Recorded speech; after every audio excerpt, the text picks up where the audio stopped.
All right, good afternoon, everybody.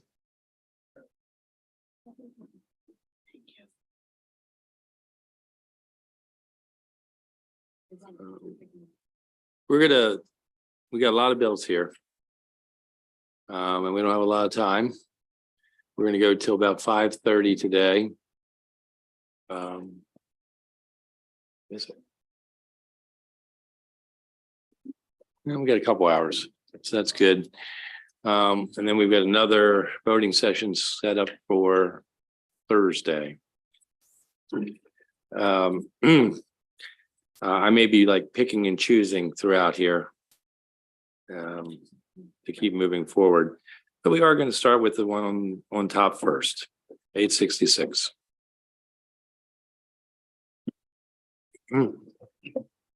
Senate Bill 866 establishes mandated funding for the Chesapeake Bay Trust and the Maryland Agricultural Education Foundation. The funds for the programs comes from revenues for special registration plates, Chesapeake Bay tags, and ag tags. This bill had an amendment. Amendment number 1 makes changes to the purpose paragraph. Amendment number 2 mandates that the governor funds the Chesapeake Bay Trust and the Agricultural Education Foundation at the same level as the average amount dispersed to the fund from the average of 5 fiscal years in urban communities for the Baltimore metro area. So this is the one where I guess we've added another plate. And so we want to make sure that the ones that are there are held harmless, essentially. Is that correct? Senator Zucker? Everybody understand what we're doing here?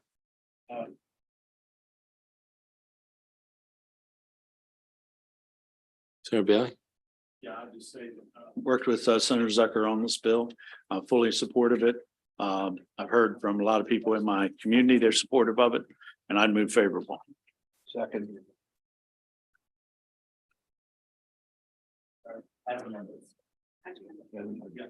You good, Senator Corman? Okay. All those in favor? Opposed? Okay. Let's go to, yeah, anybody wants to amend on, raise your hand.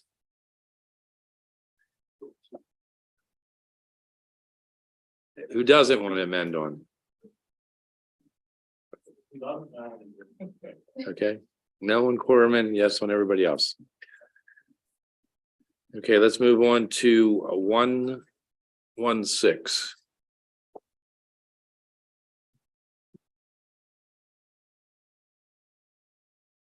Okay, Senate Bill 116 was sent to work group. What you have on your desk are several documents. First is the reprint, and then a couple of data points to be able to put eyes on exactly what the impact of some of these amendments would be. As you recall, this bill came in under the context of one municipality having a personal property tax rate that was significantly higher than anybody else. What the amendments do before you are several fold. First of all, the first provisions of section 16304, that's just current law. There's no changes to it. It's just it's there as the example of when audited financial statements are due, which will come into play with an amendment later on. The middle of page 2, section 16306 is also current law. This is the provision that through the work group's work, there are, including the city of Seat Pleasant, there are some delinquencies in terms of municipalities and jurisdictions being on time with this report. Current law, you can see in section D of that, actually authorizes the discontinuance of state grants and funding. The work group decided in new language paragraph E that if those required audits are more than 1 year delinquent, that it would require the withholding of 20% of all state aid for that jurisdiction. Then, and there is a chart in your folder as to what 20% equates to for the current delinquent jurisdictions. Paragraph 2 at the top of page 3, this says basically that if, however, after the funds are discontinued, if the locality ends up submitting it during the same fiscal year, that they would actually get those funds back. But if they still don't submit it through the end of that fiscal year, the funds would not go back to the municipality. The next section of the bill, the next to last page, deals with kind of the original part of the bill, which is the personal property rates. Under these amendments, any municipality would not be able to set a personal property tax rate that exceeds $3.75 for each $100 of an assessment. You have a packet in your folder that lists every single municipality, what their current personal property tax rate is, and what this cap would do. So as drafted, this would only cause Seat Pleasant to have to lower their personal property tax rate.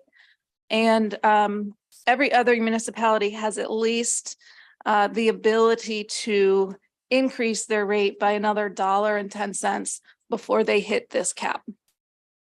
And that would be Cumberland that I'm speaking of there is the next highest rate. Everybody else, that dollar figure that you see in the far right column of that sheet is how much further they could increase it before hitting this cap.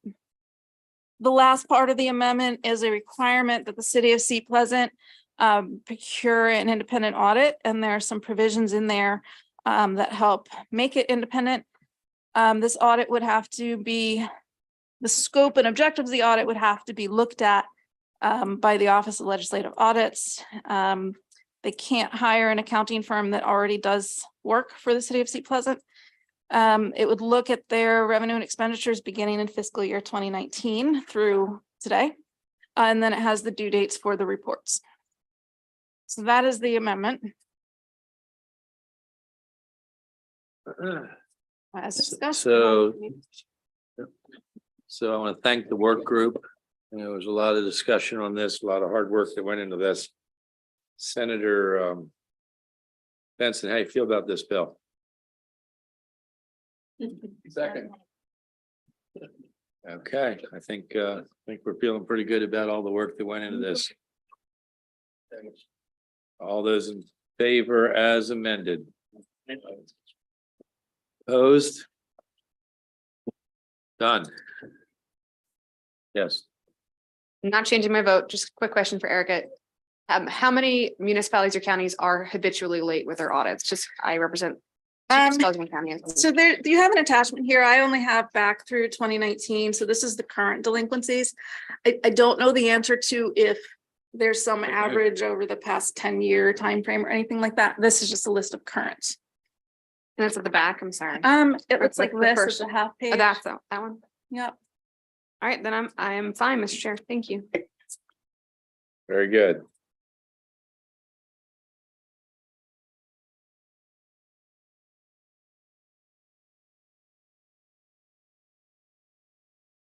Is that done? Everything done? What's that? But the vote is done on that favor with amendment. Yes, correct.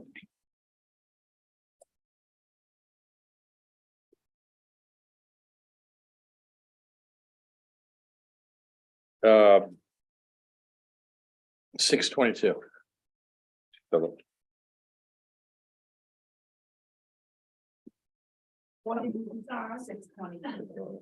Unanimous.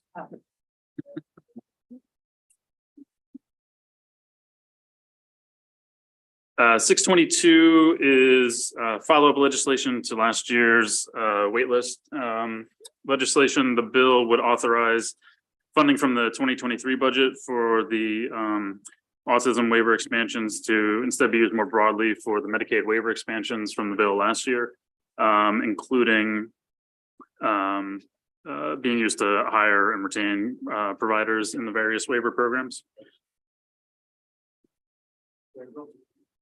Oh, and then the bill going forward also authorizes the funding in the budget to be used for those recruiting and retention purposes.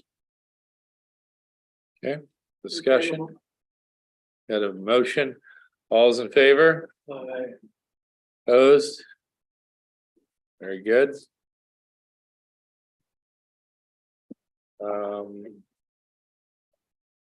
Get this one back to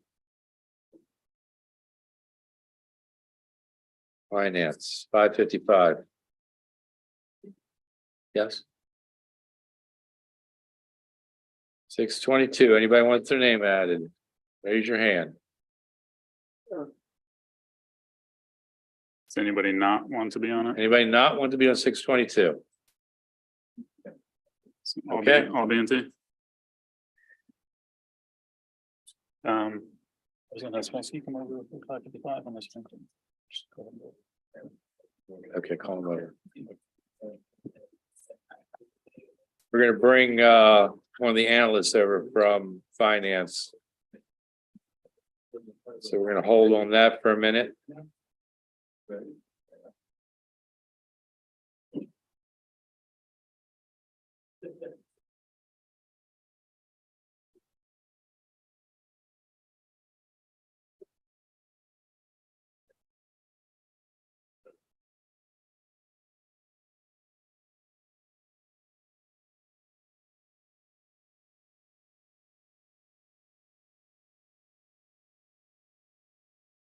All right, well, let's start this discussion on 691.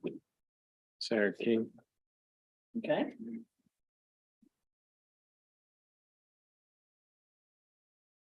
Andy.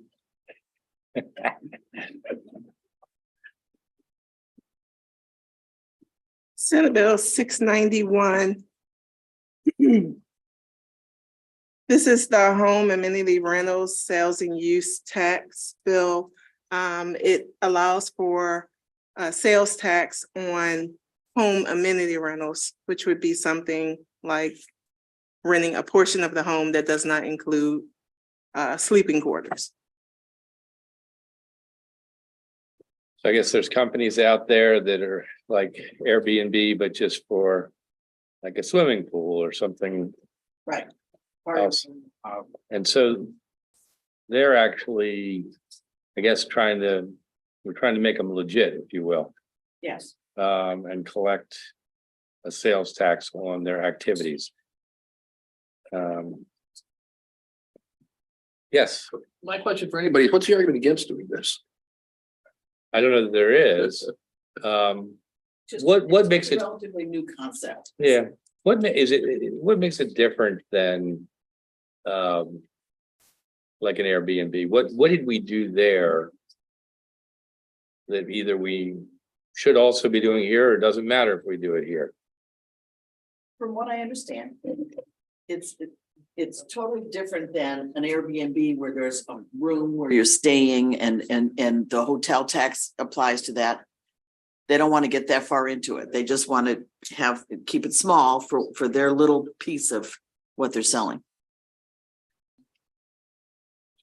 Yes, The way I understand it, correct me if I'm wrong, Senator King, that for Airbnb, it's hotel plus sales. This would just be sales. My assistant in the audience is sending me a message. Okay, that's my understanding of it. yeah, I think that's right. That is, therefore it's different, Right, similar but different. that's what I wanted to point out to everyone. Here to help. That's correct. Correct. Yeah. Just a sales. Correct. It's just a sales tax. Yes, and current definitions for Airbnb don't apply. Move favorably. On the enabling portion, locals.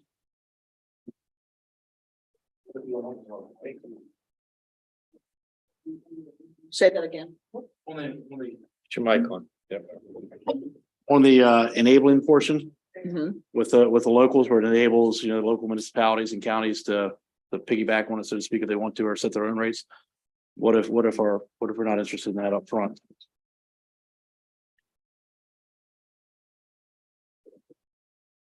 Just be clear, so you would not be interested in collecting the sales tax or? So You the wouldn't sales be- tax is for the state part, Yeah, right? Right, And then the right. enabling portion also allows the counties or municipalities to enact their own tax if they so choose, is my understanding. All right, Yes, it's just enabling legislation. They don't have to do it. I know, we've had issues though in the past where they decide one thing and then it's try to change that later is a different story.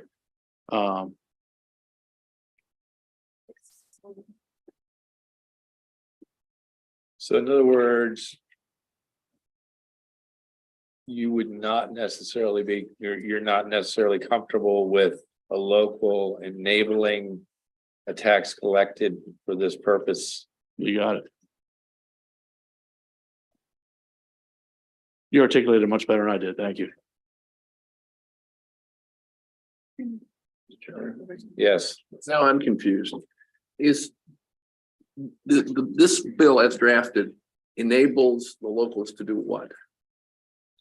it requires the state sales tax. Yeah. Sales tax, and it also allows the locals to do a tax if they would. Of any kind of tax? It doesn't say it's silent Mhm. as to I'm trying to find, what do the words actually say about enabling? a county may impose a home amenity rental tax. Oh, a special home amenity. I see. Okay, I missed that. Actually. Thank you. It's modeled after what's in place for the Airbnb from a taxing structure. I got it. Yep. Senator Solling. How you doing? So, what, I say laughter's good medicine. So all this is giving authority, if I'm right, tell me, to our locals. Well, first, City- it's requiring a state tax be imposed. And then it's also telling the local. If you want to do it, you If you want to can. do it, you can. You don't have. And that to it, is there a limit? The bill is silent. So it doesn't even set a limit. No. Wait, I think we're making this too complicated. I'm the trying my tax best. rate may not exceed, on page 6 of the bill, there's a list of, what the limits are for certain counties.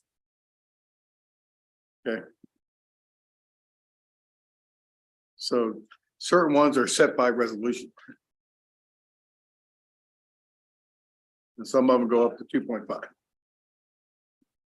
The highest I see Oh, no, some go up to would 3, be 4%. 3, 4, okay.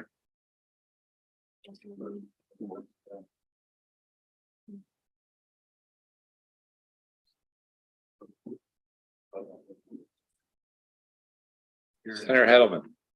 It seems like there are counties that already have this tax scheme in place, so why wouldn't we just continue and allow the locals to do what they're doing now? In other ways, I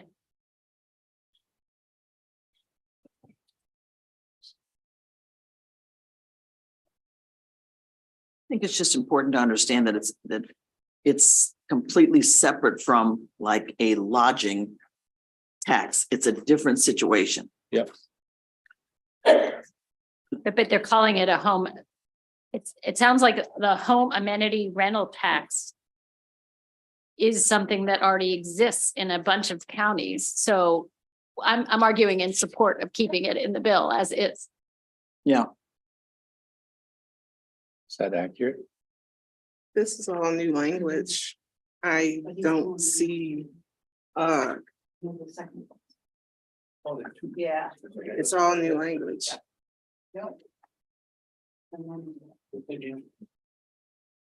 I said, all I see is the new language. I didn't see anything in the current. Oh, in code. current. Yeah, I don't think anybody's got this yet. Okay. I see what you're saying. Why don't you take another quick look at that while we bring up small speak. Oh, that's. And we'll get back to that in a minute.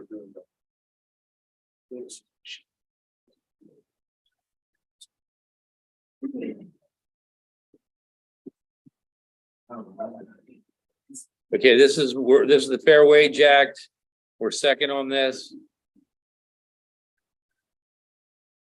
Smolsky's from finance. Yeah. Philip, Want me to describe it or do you want? Yeah, I mean, Okay, go ahead. go for it. so the Fair Wage Act is a administration bill that finance voted on Friday. The vote was, I think we were missing one senator, so the vote was 8-3. No, it would have been 7-3. And there's some amendments offered by the chair of the finance committee, and you have a reprint in front of you with these amendments. The bill's introduced several things.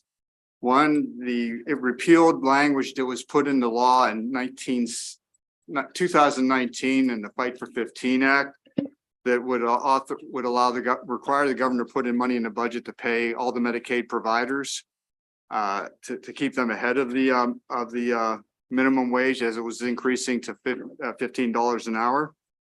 The governor in this bill strikes that language and the money he put in the budget to keep those folks ahead of the minimum wage. So that's the first part of the reprint. And the finance made no changes to that. It allows that language to be repealed. The main part of the bill begins on page 9. And this is quite simple what the finance committee did. They struck indexing because the bill it was as introduced would have indexed the minimum wage going forward. Finance struck all the indexing language and instead it just takes all employers in the state, regardless of size, to $15 an hour by January 1st, 2024.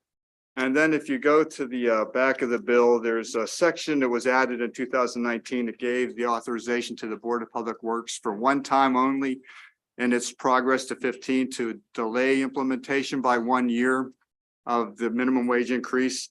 Since this bill goes to $15 at one point, that language is no longer necessary and would be irrelevant. So that is also struck. So it's very basic. It takes every employer in the state who is subject to the state wage and hour law to have to pay their employees at least $15 an hour as of January 1st, 2024. So go back to that first part about the providers. It struck all the provisions. Is that what you said? It repealed all the provisions that were put in the law to keep the providers ahead of the minimum wage increases until you got to $15 an hour. And then I believe the governor put all that language into the budget, and you're dealing with that now, these provider increases through rates or whatever. I don't know the mechanism, but my understanding that's all in the budget. So, I mean, if it goes, the governor provided, I guess it was 200 and some odd $million for this purposes for the year. When this was originally supposed to, I guess, to be implemented in October. Yes. And then so it was a miscalculation in the first quarter of the year. They funded that, which didn't necessarily have to happen. But then to January, there was an additional, I guess if we moved to that, an additional, I think $54 million that wasn't necessary for the provider rates. But then I guess what I'm wondering is after January 1st, I know in the budget there's money, but I'm curious about this repeal. Well, the repeal, the language in here was designed to just keep folks and these providers ahead of the minimum wage increases. I imagine the governor's thought here was to just take this out and just do it in the budget every year. Rather than keep this in the law, he repealed that. And there was possibly going to be an amendment offered to continue that language in the budget if indexing stayed in the bill. Indexing is no longer in the bill, so that amendment was not offered to keep that language going, to keep it consistent with indexing. Now that there's no indexing anymore, the minimum wage will be $15 an hour until you come back and change it going forward.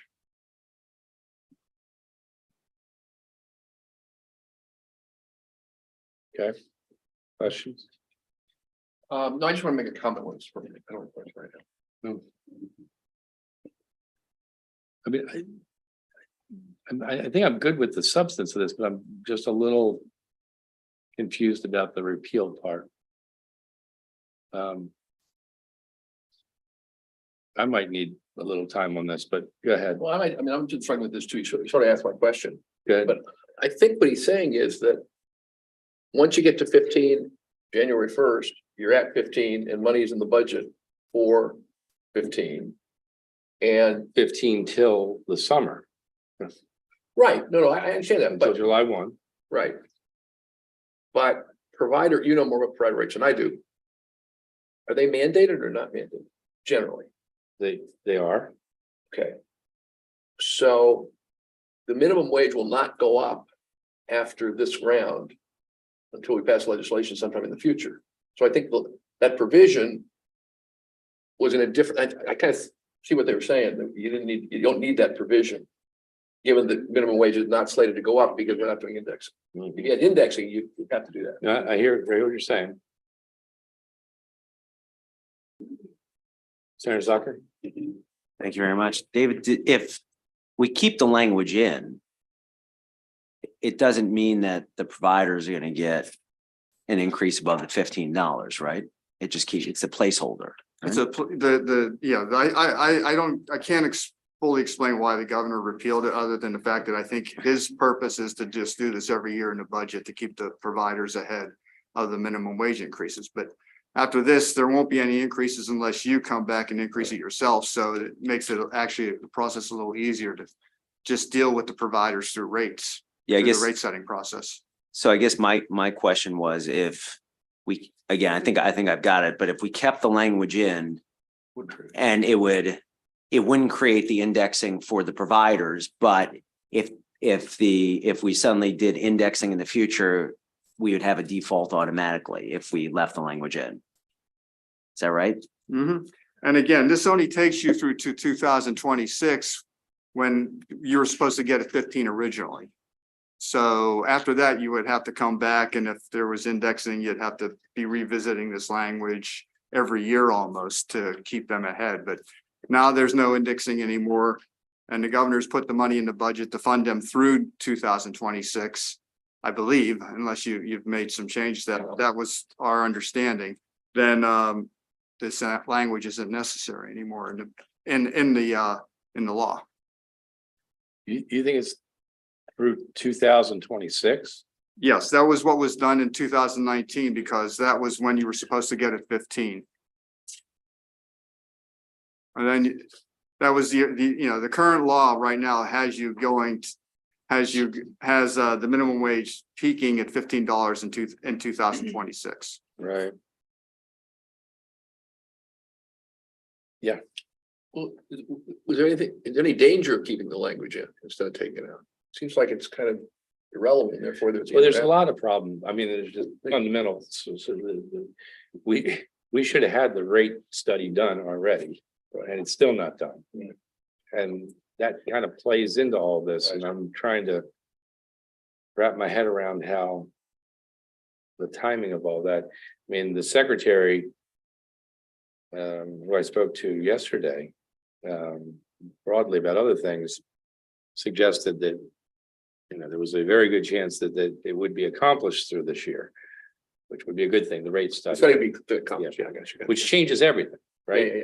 Because theoretically, that changes with major events, if you will, such as an increase in the minimum wage. Gotcha.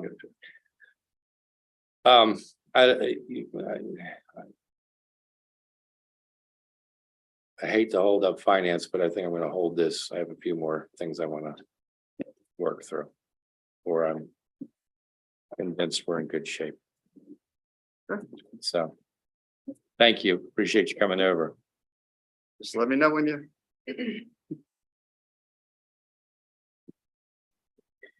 Yeah, I just in general, just folks should know. I mean, we've got a lot of bills on this list. We've got crossover coming.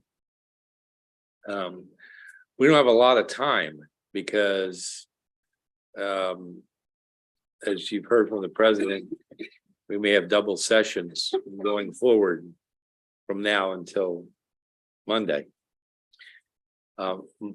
We do have one chunk of time scheduled for voting on Thursday. But what I want to say is we may just squeeze some things in along the way to keep the trains rolling. So just be ready for random moments where we're going to do some voting on one or two things that might just need to get done. Okay, let's go back to the front of the sheet. Did we get an answer on the, I don't see an amenity tax other than in amusement and recreation, but that this doesn't apply. It's not the same. so or you don't see it? Is that a And- level of confidence that no other jurisdictions have taken this upon themselves? They probably wouldn't have had the authority to do that, but Well, no, that's the whole one. yeah, what The fiscal note lists what current practice is. so did they get of the taxing authority authority? somewhere before? Senator Elfreth, you have some insight on this? I do. I'm getting insight from folks watching at home. So they apparently don't have the authority to do. That's why they haven't done this approach yet. Just hearing from Mako, for simplicity and conformity, they would like just to tag it to the hotel tax. I understand there's an argument that it's not quite a hotel, that it's by the hour and it's not bedrooms. But it ends up being so much more. I just want to put out that that's what Mako's saying from a simplicity and conformity situation, just to tag it to hotel.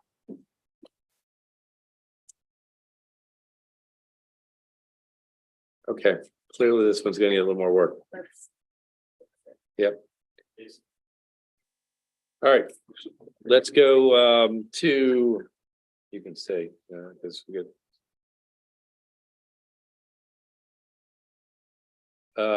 24.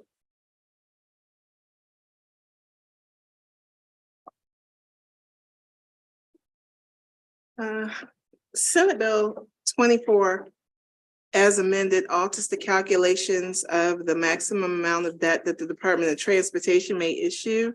The bill alters projects that the bond proceeds can be used for and removes the $30 million reserve. This is in reference to the Garvey bonds and grant anticipation notes. If you look at page 2, there was a tax supported debt that is repealed. The requirement that the tax supported debt includes certain bonds for transportation on facilities and projects is repealed as well in the amendment. Senator McCray. Thank you, Mr. Chair. This is a bill that's been brought before us for several years. It was Garvey has been used on one project in the state of Maryland. The previous administration had brought it forward. We wanted to figure out where we find some common ground in reference to the projects. The bill is introduced, had the reserve fund. It gave the agency some reservations that's been removed out of there thus far. And the projects that was worked out, I know that when they submitted their letter of notice that they had some concerns with a couple of the projects that were in there, they've been struck out. And these projects are things that hopefully supports geographic balance, but also is supported by MDOT. And I believe I met Melissa for the first time. I've seen her from an email standpoint, but she also confirmed that MDOT is supportive. And is there the list of projects like there were last time? The list of projects can be found on page 5.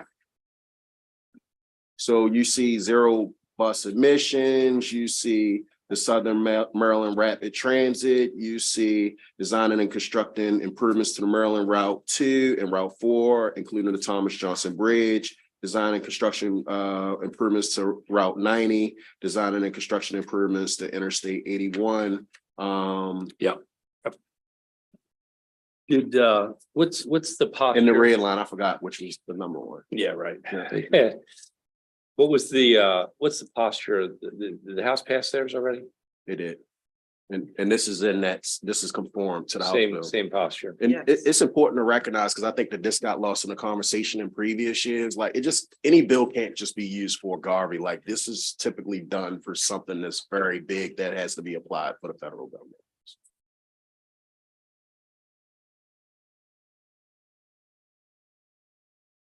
Yeah. So one of the things that I think the bill's good. But one of the things that has been hanging out, and I know we've talked about this as a group a number of times, about ongoing financing of transportation projects and the need to figure out some solutions beyond the tools that we have right now. And one of the things that I was thinking about, and I have talked about it with the President's office, about we've been talking about creating a study group, commission, whatever. And I think this might be the appropriate vehicle to attach it to. I don't have an amendment right now, but as I've said many times before, I think this is of the utmost importance over the next couple of years. If we don't figure this out, we're going to be in real trouble. So we don't mind like to hold this. I think the bill is in great posture itself. Huh? So 3 years. But we want to I want to take an additional step here to think about our transportation funding mechanisms. Okay, thank you. Yes, sir. Okay. 239. Sorry to make you guys jump around so much. Philip needs his exercise.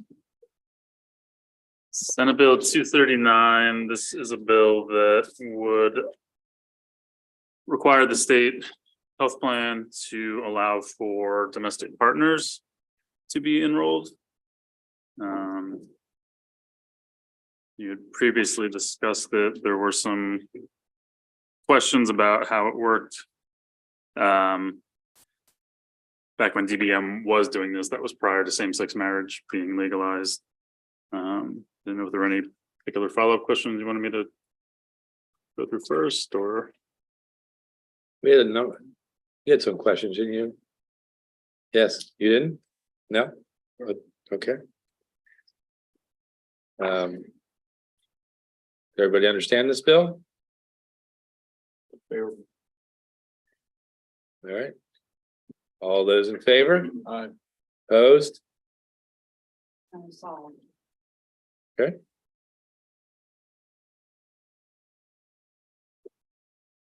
Good.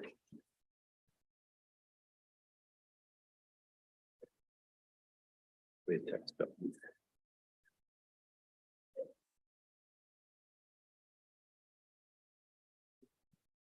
Had every right to that. Okay, here's another issue, the discussion issue, another transportation issue, 151. I believe there's been some changes, what the House did. You don't know? Okay.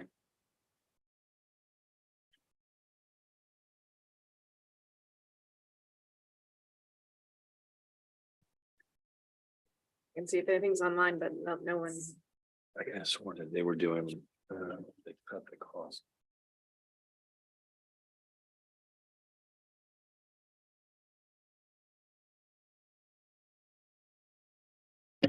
All right, let's just hold that for now.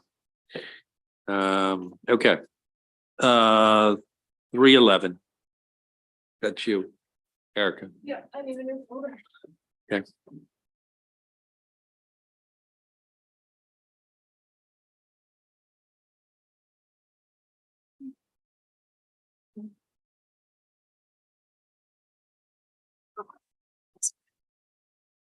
So Senate Bill 311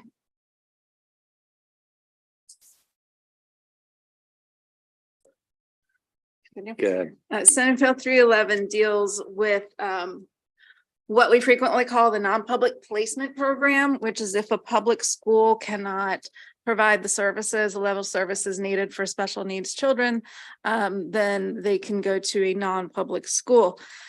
This bill deals with how those programs are funded, as well as how teachers at those schools are paid. So the first thing that this bill does is it renames non-public placements to special education placements. So you'll see that throughout. In terms of the substantive provisions, predominantly two things. First thing, I'll start on page 5 of the bill. So current law, basically, because these are children who would otherwise be educated at a public school, it provides basically a cost requirement for the counties to essentially provide a certain level of funding, and then the state provide a certain level of funding, and then anything above that is split between the state and the county. This is the provisions in lines 23 to 26 on page 5 of the bill. What this would do is the current split is the state pays 70% and the counties pay 30%. This would change that split to be the counties pay 20%, thus shifting that 10% onto the state. So the split would then become 80-20. And the fiscal note does delineate the cost of that. The second thing that the bill does is dealing with the payment of the teachers at those schools. And this is all new language. And this is basically the bottom page 5 onto page 6. This one essentially says that a special education placement, so the school itself, needs to provide a teacher a salary that's equivalent to the nearest county. And then it would phase that in, in the county in which the school is located. And that would phase that in over 2 years. And then the mechanism for paying for that is, let's see. So basically, if the funding that I already spoke of isn't enough to do this teacher pay parity, then the additional funding is provided in amount, again, the 80-20 split.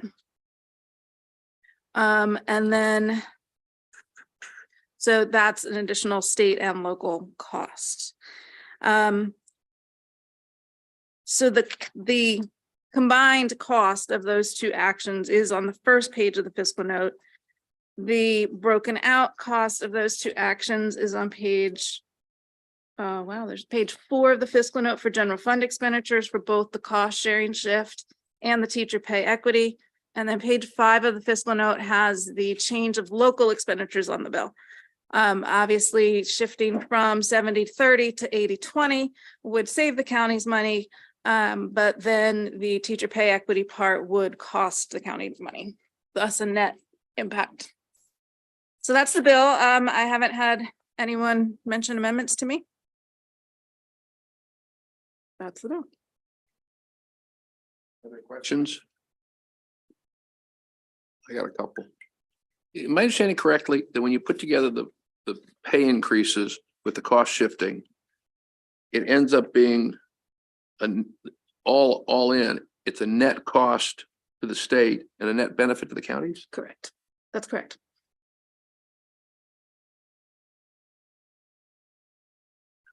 Well, let me raise a question, maybe for the sponsor or others. I remember this issue from when I was in the House. Back years ago, the counties paid the entire cost, and it was a big fight over many years to have the state pick up some of the cost and have some cost sharing.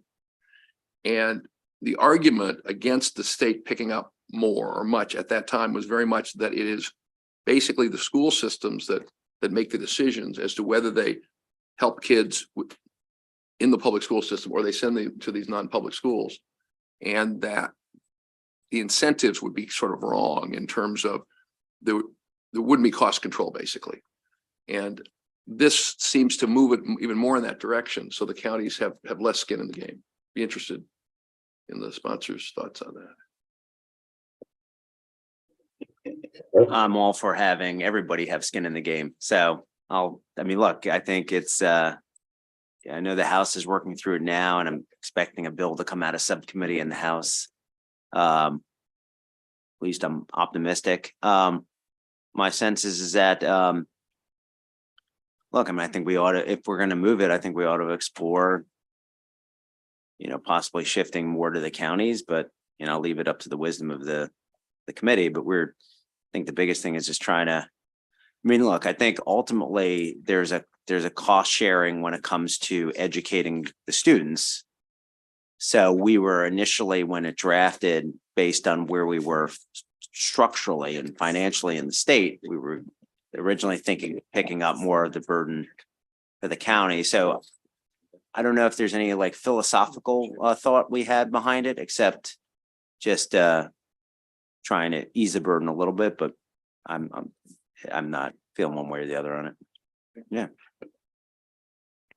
What did you not feel one way or the other one? So The vice chairman had asked if, so right now it changed the split of what the counties would be putting in for the cost sharing, and the vice chair had expressed, I don't think I'm putting words in his mouth, but he had just expressed an interest in why the counties would be paying more based on other cost sharing models, that especially when it comes to these special education students who are being educated in special education schools with public dollars.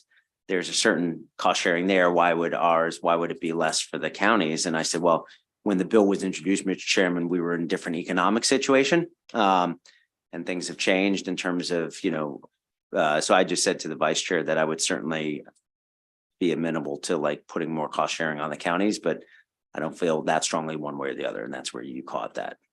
Gotcha. This is one of those bills that I personally like a lot, and we've talked about this before. I think it's the right thing to do. And again, as you point out, times have changed financially.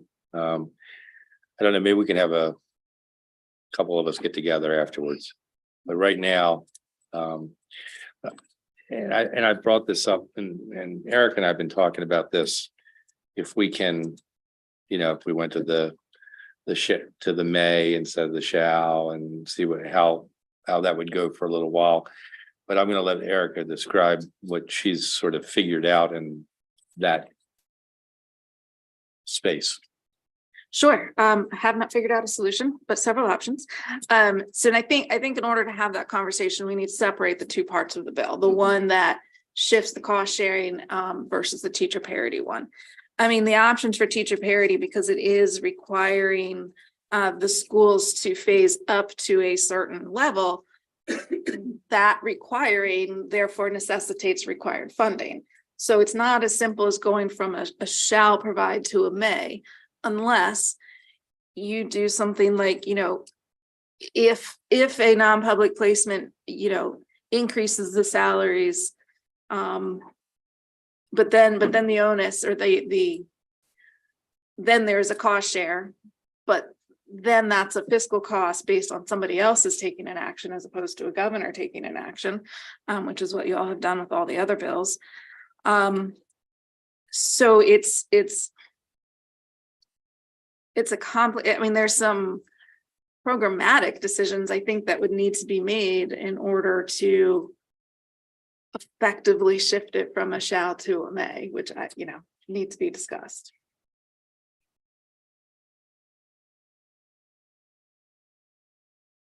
Well, I was just gonna say, I mean, to me, just separating the two issues is kind of a place to start. Because if we think these folks need to be paid more, and it sounds like we do, that's a good thing to do. It doesn't strike me as unreasonable to say, okay, whatever provision, we do that. And then the state cost on the current formula is the state cost of the current formula, and the county cost of the current formula is the cost, and it's cost sharing. I mean, that's one way to do with one of these issues, is just eliminate the cost shifting instead of having the state pick up the whole piece of it. But the separate question is,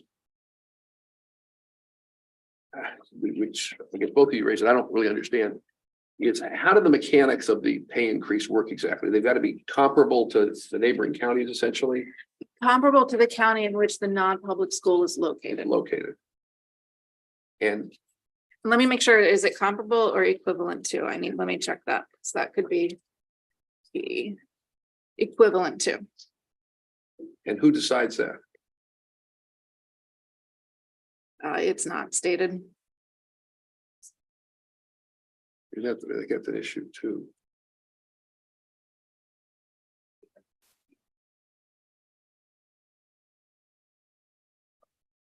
I mean, Makes sense. It would make sense. it would make sense to have it be calculated by MSDE. I can see, therefore, if we're talking about equivalent, questions as to, well, which school salaries are averaged. Yeah. Oh, yeah. I think In it becomes order to complicated. determine what it, yes, it could get complicated on what, equivalent to exactly whom. You're teaching different things to different kids and different grades. Okay. I'd like to get something done this year, but again, I think it can't be a 24 issue, that's for sure. Because there's absolutely no capacity for that. Go ahead, Sam, you want to say something? I was just gonna say if our amazing staff wouldn't mind just touching base with Ms. Schisler, if you wouldn't mind just touching base with appropriations.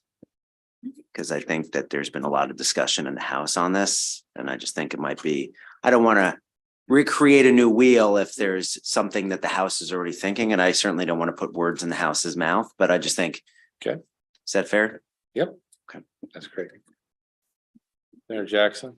Yeah, I don't want to complicate matters further, but if its salary is comparable or equal to the local jurisdiction, now we have MSEA involved and the local government share. So when a while ago, the share splitting between the state and the counties and to get salaries comparable, now we're talking about sharing employees, right? So private sector employees teaching public sector students, are they members of MSCA and some others? Just some food for thought on how we would do that going forward. I like the bill. Understand the costs associated and some of the challenges. Okay. All right. Let's look at.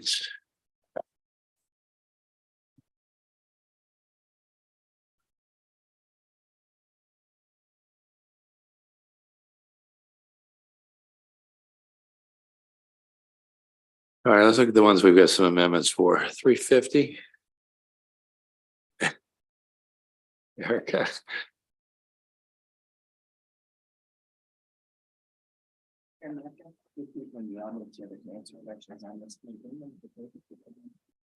If we need them. Sure. So you do have a reprint. It's fairly technical in nature though, but there were a couple locations, as you know, the child care subsidy program shifted name to scholarship, so it's just making that correction in a couple of places. With that, I'll just explain the bill. So this deals with a number of years ago, well, over several years, there have been various changes to the child care scholarship program in terms of the amount of benefit that a child could get. There's been wait lists under fiscal constraint of the state. What this bill essentially does is says that as it's funded now, so where your so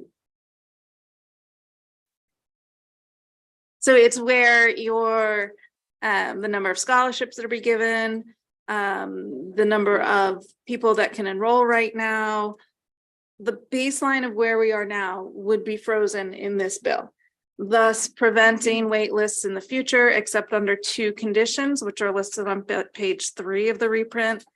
Essentially, allowing the program to be frozen for enrollment only if there's no providers, or if those providers aren't acceptable. So it effectively creates a mandate, an entitlement now for this.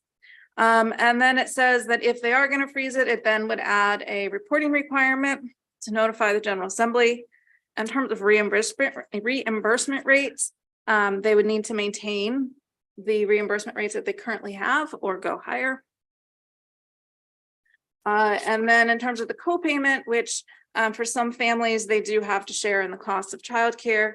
The current co-payment levels on bill page 4 would be frozen at current levels. So that's the bill. Because it's kind of freezing things where things exist today.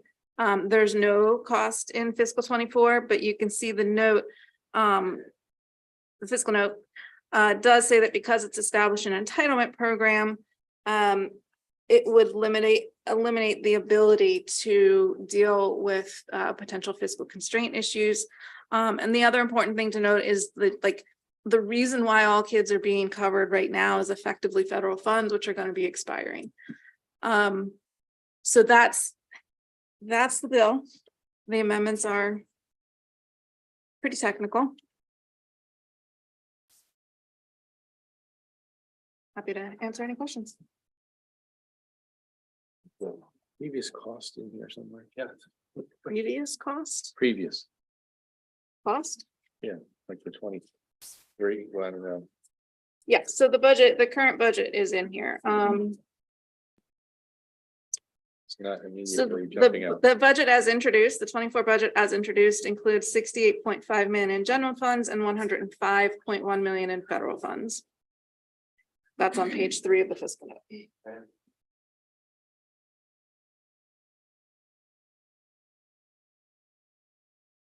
Senator Corman.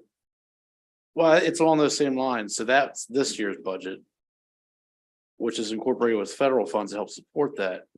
But previous to that federal allocation where we opened it up to everybody, what was it prior? Like, what's the difference? Like, we're paying this amount now because with the federal money, but obviously that's going to dry up. So it should be a number from beforehand that we can deduct from that to find out what the impact is. Yeah, and maybe Clinton can come up, but beforehand we ran a wait list because of restraints in the budget. We actually ran a wait list for like 7 or 8 years, I believe, which just ended in 2018. So we're kind of in new territory the last few years of being able to serve the kids. What was the cost? What was on the wait list though? The cost of the wait Well, not the list. cost of the wait list, but like how much money was dedicated towards the fund. I understand we had a wait list because we didn't have enough funding to support all the kids. Spending when we had the wait. How much? I'd have to get that information. But that's the difference Mhm. essentially. Yeah, and I can conversely maybe repeat that question back as what would it have cost to get rid of the wait list? Back then, Exactly. right? As an entitlement, how is DLS ranking it or holding it in the budget? You know, are they counting as a structural, obviously? Mm-hmm. Mm-hmm. And Well, what number are they using as their structural? so it's not an entitlement unless you pass this bill, so it's not Right, embedded in anything Right, so yet. it's not embedded, but Right. but they was it considered mandate before it was an entitlement or what was it? In other words, was it scored somehow It for would, in the out years by DLS? right, in It- terms of the 5-year forecast. Yeah, that's being yes, scored, yes, I'd yes, have to verify exactly how they score it. Yeah. And see. That would be important. Yeah. Yes, Stop me if I'm wrong on this, but with the blueprint, I think the number is high that it would be because of the blueprint, these kids are going to get that funding. There won't be as many kids. Is that correct? So in theory, because the blueprint will be phasing down to 3-year-olds. So to the extent that those 3-year-olds who are currently perhaps using this program choose to instead to enroll in a publicly funded, in a public provider of pre-K, then in theory, yes, they would shift away from this pot of money and then move over into another pot Right, of money. so this number is high. Is that correct? But we don't know how much. We just know that that's on the horizon. Okay. And, Senator Rosebeth. Yeah, I just forget from the blueprints, but they're private providers of pre-K in the blueprint. yes, there's a goal to have a split between public providers and private providers. But this, so if someone switches, I guess a 3 or 4-year-old switches over from this program to publicly or privately provided pre-K in Kerwin, that would reduce the demand for this. Correct. That's the argument. Has anybody done any modeling on that? I don't know. Senator, no, not that I'm aware of. It's just hard to tell what parents will opt for. Well, I mean, It's the same eligible population. It's $90,000 for a family of four, whether you're in childcare scholarship or whether you're in. okay, that makes it easier. And you know how many there are altogether. Okay, I'm not saying you should do it this afternoon, but it seems to me it would be prudent for someone to do that.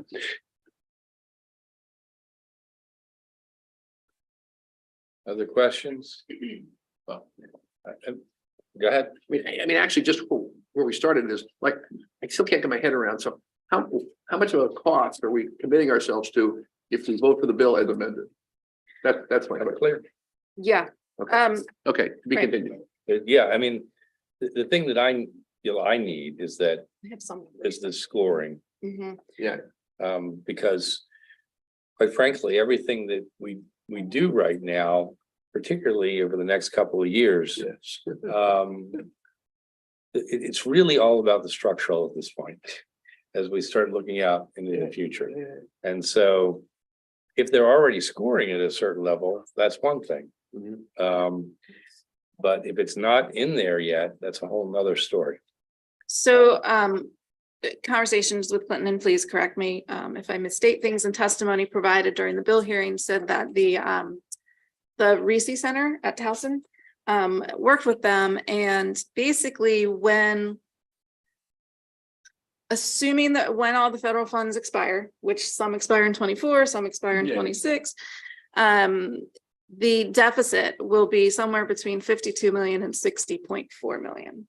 So that's potentially, in verbiage you guys use, the cliff that state funds may have to supplant once the federal funds go away, because we're freezing them at the activities with the federal funds right now.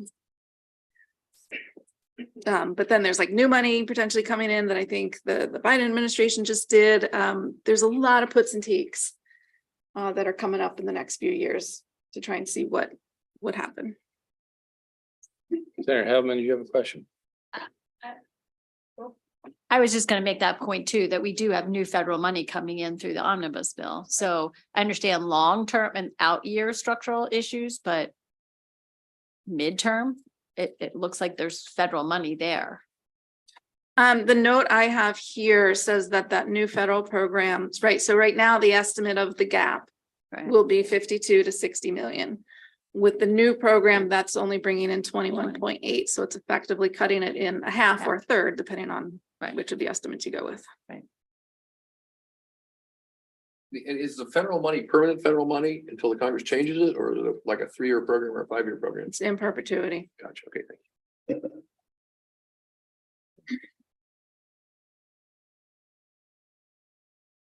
So what I think I heard you say is, at least from the moment, information we have is that under the best case scenario, we're short $20 million.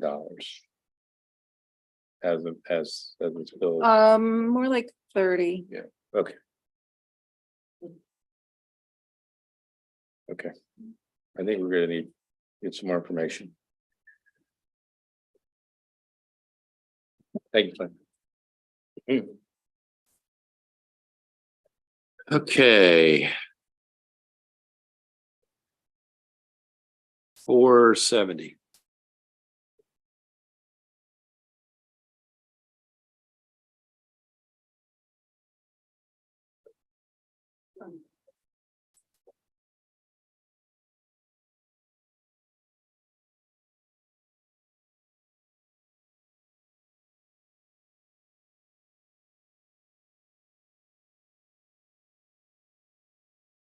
All right, how beautiful is Maryland?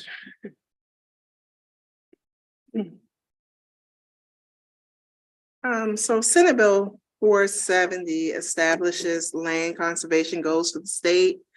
And it implements the Conservation Implementation Grant Program and a local land trust revolving loan. The amendments to the bill authorizes rather than requires the governor to allocate funding to the trust as well as to the loan fund.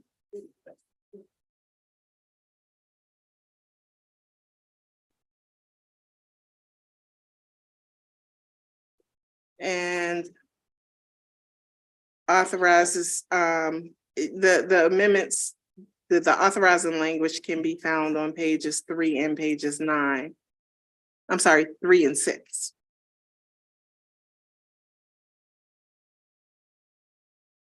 And the amendment also allocates excess funds in FY 23 from the transfer tax revenue collections, and that's on page 9 of the reprint.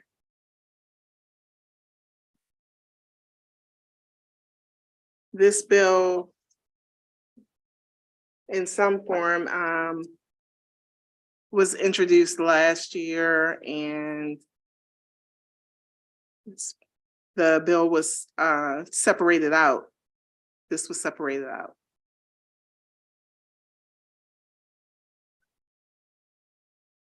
This portion of the bill, the Beautiful Act portion, Okay. was separated out from the larger bill that was introduced on last year. The smaller piece was separated out of this bill. Right. Senator Alford. Thank you, Mr. Chair. Following your lead, we changed all of the shalls to mays. And then the last piece is just authorizing the Department of Natural Resources to transfer over attainment of program open space to seed fund this fund. I've already spoken with the secretary in the department, and he would, if we don't have this language, he can't do that. So allows him to do that. And I would argue that putting it into a revolving loan fund will have greater life because it will keep spinning off new projects. Okay. Questions about this bill? Somebody like it? Beautiful. All right, all those in favor? Opposed? Very good. We got one. That's all it takes.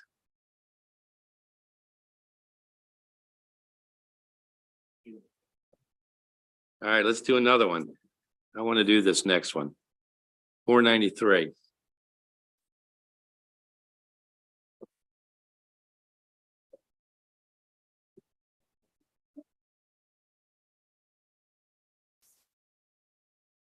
So minimum wage. It's accelerated all of the 25 and 26 into 24.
Would establish a commission to study trauma center funding in Maryland, to study the adequacy of trauma center funding across the state for operating capital and workforce costs. You do have a reprint on your desk. The reprint, the amendments came from the sponsor to conform the Senate bill to the House bill. The cross files didn't match. The changes are just in some tweaks to the membership specifying the executive director of MIMS and the Maryland Healthcare Commission, and then designating the executive director for those two organizations as co-chairs of the commission, and that those organizations would provide staff for the commission.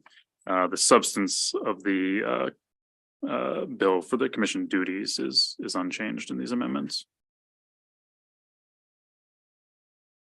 So that you can. Yes, with these amendments, the Senate bill would match the form of the House bill as introduced. So. Senator James, didn't you say you had something? You said something about this the other day, didn't you? I did. It's kind of a bigger issue than this. It's the funding for the whole program, which this deals with. And I think we're dealing more on emergency level for this year that I'm worried about on funding, and this is more of, outer years. I've got no problem with it. It needs to be done. So. Yeah, I agree. We, just so you know, I think we're gonna see, and I'm gonna have some suggestions as we move forward, this year. With the budget. MSOF itself is short in the next 2 years, about $20 million, and then it gets worse. Into the 30 million every year. So we're gonna have to figure out how to deal with that, but as you point out, that's just one part. There are multiple components of the MSOF budget. The aviation command, shock trauma downtown. But then, which I think is equally important, and we're gonna have to really dig into a little bit, is the all the trauma centers all across the state. And I know our from the lower shore has been really pounding on Tidal Health down there, and the belief down there is that they're $17 million short. And I know that the administration's talking with them, working, trying to figure out what makes most sense, but there may be other entities, other trauma centers around the state who are also in quote trouble. And so all of this stuff has to be figured out. There's multiple sources of funding. HSCRC has a component part. There's another specific fund. It gets $5 out of every registration. Not the MSOF, which gets $29 out of the registration. So there's all these different component parts. But the bottom line is we are coming to a point where we really need to be looking at this. This is an important piece of legislation. But we're gonna have to do a few things in this year's budget. Senator Alfred. Thank you, Mr. Chair. This is a great bill. I'd love to be amended on as a co-sponsor of the bill. I just want to put on the record that between MSOF and this and MAIF and other funds that we have, we're gonna, to your point, have to make some difficult decisions in the future, not just about budget, but about raising fees to support the critical work here. And I just would hope that everybody on the bill and in this committee would be supporting those difficult decisions we have to make for the long-term solvency of these critical funds. Only want to make that point. Thank you. Okay. All right, so on this bill. Who wants to be on it? Sounds like there may be more who want to be on it. Everybody want to be on it? Looks like everybody wants to be on it. Okay. All those in favor as amended? Opposed? Very good. See, I told you we get 2 in a row.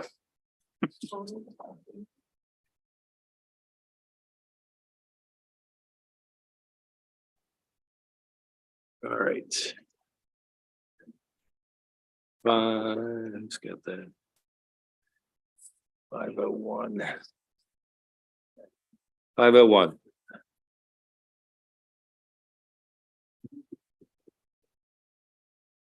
All right, there's a reprint in your notebook for Senate Bill 501.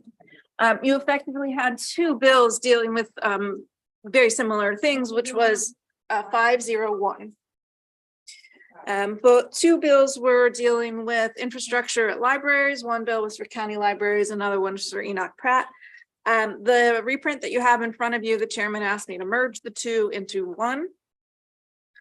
So this is my attempt to do that and for your consideration. So it would create one program within the state library agency. The funding would be in addition to every other amount of funding that public libraries would get.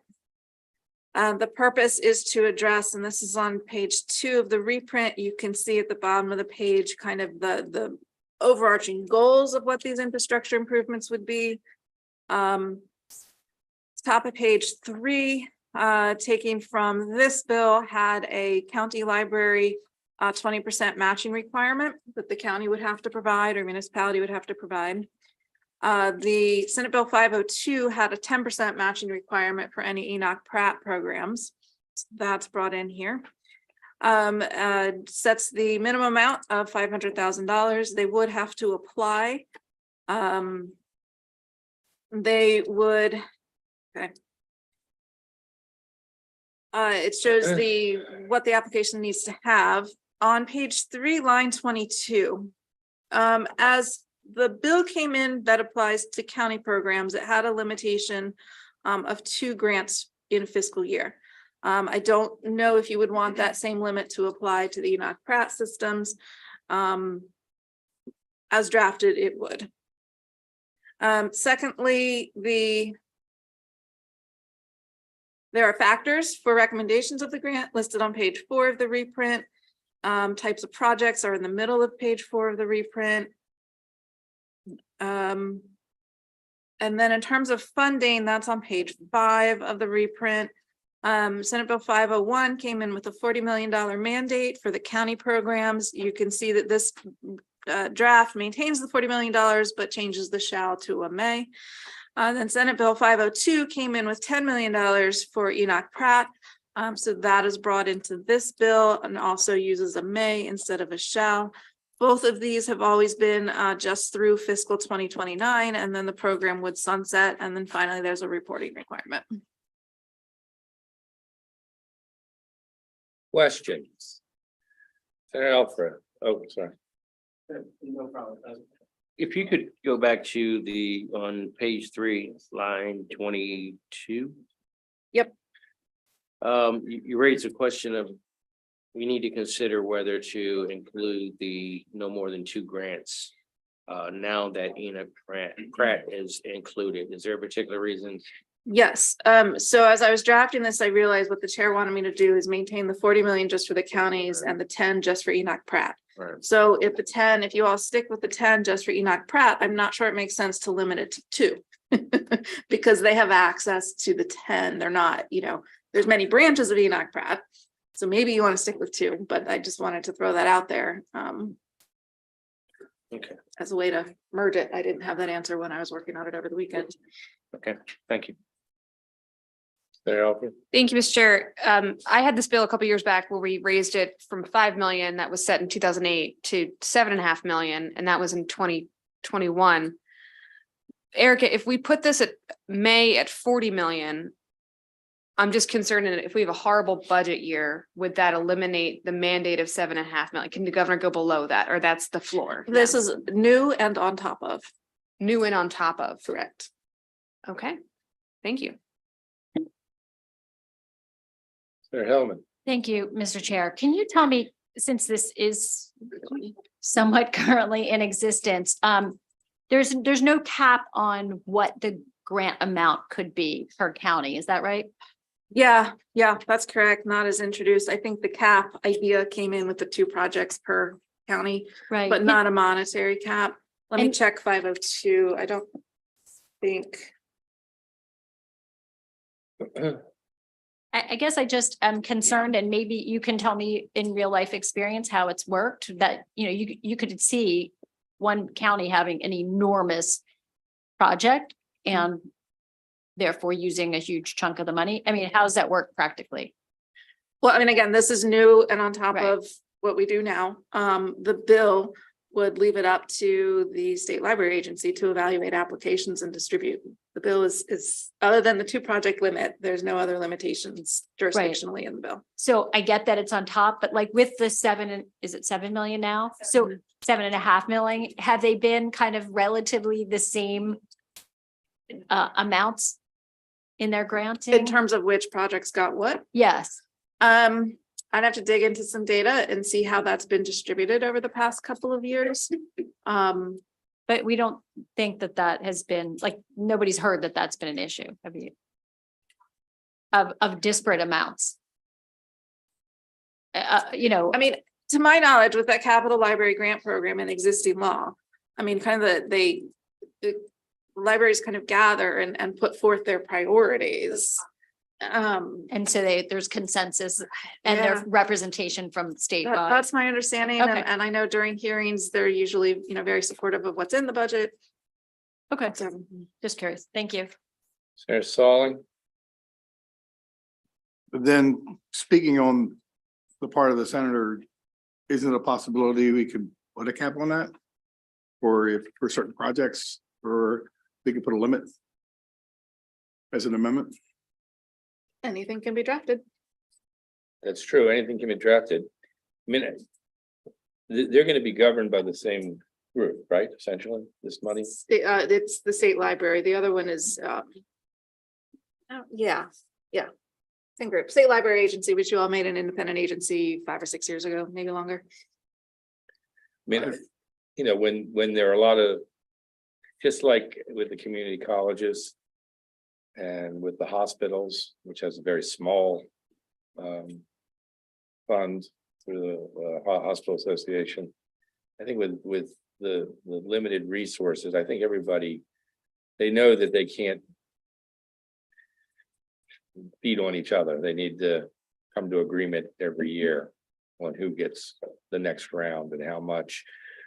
And you got to be ready and all those kinds of things. So the problem with coming with a cap, which is fine on some levels, is I just don't know what we would pick or how. Well, I mean, my only problem is that I think it's right that I know in some areas there's probably a demand or help in some area, how old some of the libraries are, they do need a little help. But you don't want one taking the major part of the pie when others are in the same state that they are. That's my only problem with that. But I mean, I think it's a good bill. Especially when it's in May. I don't know if this helps, but it's slightly tangential to your question, Senator, which is bill page 3, lines 8 through 14. Sets out what a library system needs to have in order to even apply.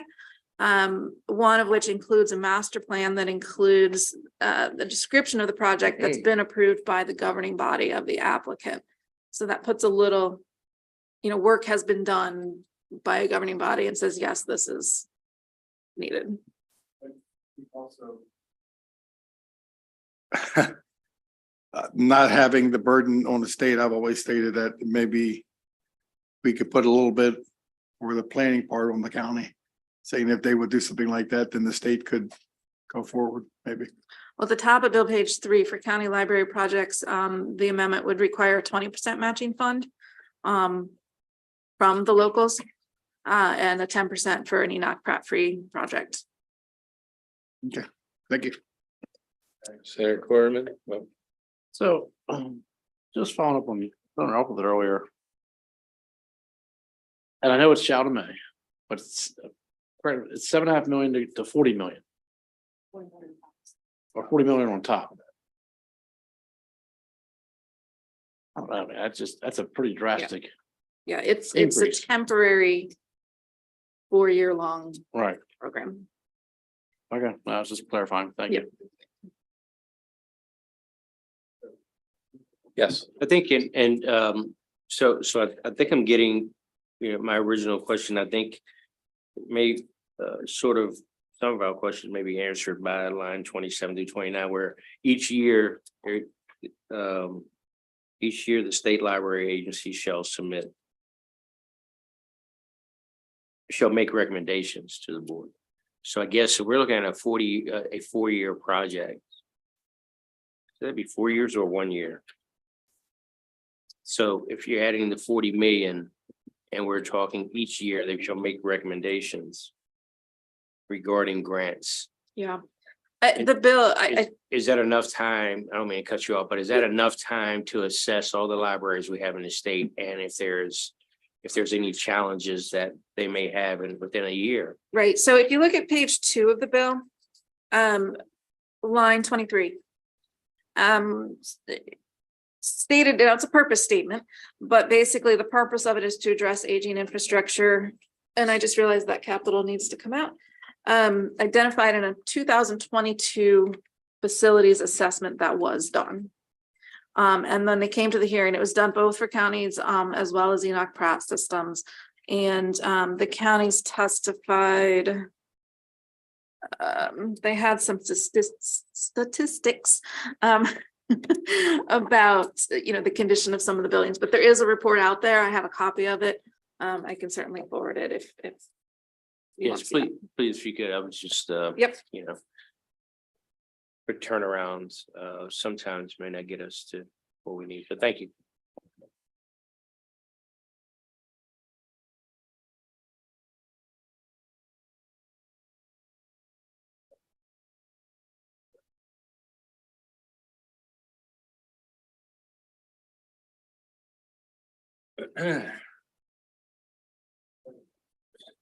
Okay, where are we at? Any other questions on this? Is there a motion? All's in favor? Opposed? Okay.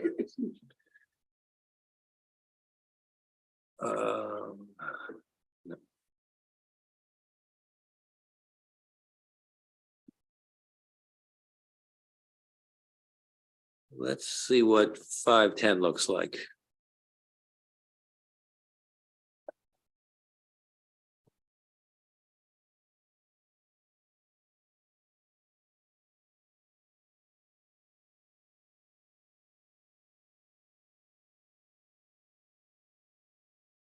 You should have a reprint on your desk. These were some amendments requested by Governor's Office of Small Minority Women Business Affairs. The bill as introduced would require GOSBA to develop a scorecard to evaluate state agencies on their performance toward meeting the state's minority business enterprise participation goal, MB sub goals, and veteran-owned small business enterprise goal.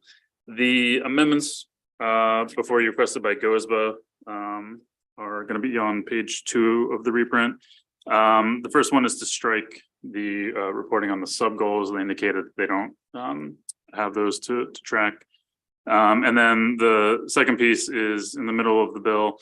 As introduced, the scorecard was prescribed. GOSBA would prefer to take a look and establish the scorecard so that it's a weighted system indicating each unit's contribution towards meeting the statewide MBE and veteran-owned business goals.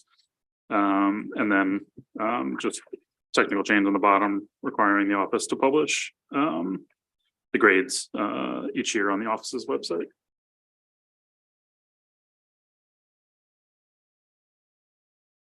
The one thing I would note on that, I know our library has expressed some concerns sometimes with legislation requiring agencies and units to publish information on their website because it's not, there's potential issues with retaining that information. So if you were to adopt these amendments, I would also recommend requiring that information to be submitted to the legislature with the standard language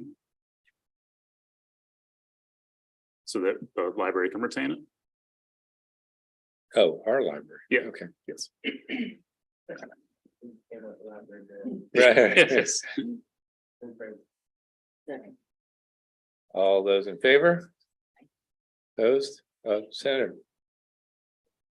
So I know on the federal level, they have other programs like Hub Zone. Trying to recruit, business development in those areas and hire from within. Do we want to look at other stuff like that, or we just want to stick strictly to these two? Hub zones being economically depressed areas where you're enticing the business to hire from within there. What do you know about that? I don't know anything. I don't know anything about that. I know this is related to the 2 state programs and how each unit is participating towards meeting goals of those units. So it's evaluating the performance in those programs. We're good. I want to add to it. Okay. All right. Did we vote on that? All in favor? Okay. Good. As amended. As amended.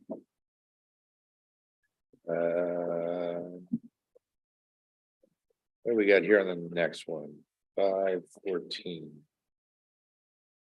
514. So Senate Bill 514 would require a county that operates a minority business enterprise utilization program for county procurements to accept as certified for the county program the certification for MBEs for the state.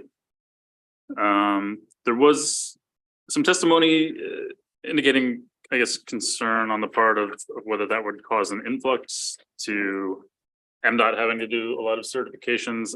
I don't read the bill that way. I read the bill as if somebody has a state certification, the county would accept it. I don't read it as, but you can be the judge of that. I don't read it as saying states would, that this would allow states to basically abandon their certification process and send entities to MDOT. I don't know that an entity would just be going to MDOT for a county program when the certification would apply statewide. When I heard this sounded really good to me. It just seems like very anti-bureaucratic solution. One-stop shop. Right. I don't know if I'm missing anything. Are we missing anything So here? Baltimore City submitted testimony expressing just a question as to whether or not the requirement for a county to accept the state certification would pose a potential issue with, because you have a MBE program for the county, which is based on a certain study, and you have one for the state based on a certain study. But I've been told the certification process for qualifying is kind of one track that MDOT does according to a lot of federal requirements. And then the bill also does say that a county that has a process for certification. So I think that would cover or a county would have to operate within whatever boundaries they need to operate within for an MBE program. So if there would be an issue, I think that would trump this requirement. So I would read it as accepting the certification when the participant would be an eligible participant. I'm not understanding it. The way I understand it is now you, I guess, have to register separately. Is that correct? Well, the fiscal note indicated that some counties, I think, are already doing this. Or doing what? Accepting the state certification for their. Right, but other counties certification aren't, and they have their own certification. Yes. So in that sense, if some counties are already accepting state certification, then the essence of the bill would be to require the rest of the counties to do that. Yes. That's the whole issue. Yes. I think the concept is to make it a little easier both on the counties and the entities getting certification. So if you can get one certification, it can apply in multiple instances. And the argument from Baltimore City is? It wasn't necessarily an argument. It was just questioning, raising a potential question as, whether it would be an issue with the legal requirement for a program to be narrowly tailored. Gotcha. I understand. So it's a legal issue, not the practical issue. Right. But I think the way the bill is written, I think the language has a process for county procurement. It has a process for certification. I think that would be, I would read that as covering participation in their program is limited to what the participation in their program should be. And if somebody has a certification, we can accept that and fast track it. So it's not a big problem. I don't think so. Okay. I haven't been told. If nobody else sees a big problem with this, I'm for doing it. You didn't hear from Mako on this?